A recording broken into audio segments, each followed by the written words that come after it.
Hello and welcome back to our channel. So today in this video we are going to discuss about how to use AI photo apps for freelancing. So without wasting much of our time, let's get straight into the video. So if you want to use your AI photo apps for freelancing, all you gotta do is simply use your AI photo apps that allows you to accelerate your creative workflow, that offers new services and reduce your production costs. You can monetize your AI capabilities by offering services such as a professional headshot generation, product photo editing, image upscaling, and graphic design on platform like Upwork or Fiverr. So you can use different AI photo apps to create engaging posts and videos. Here I'm showing you Canva, where you can find different templates which can help you create different videos and photos.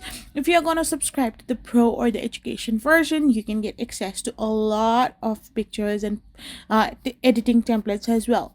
I hope you found this video helpful, so don't forget to hit that subscribe button and do give us a thumbs up. We will be back again with more informative videos. Thank you for watching and stay tuned for our next video. We will be back again really soon.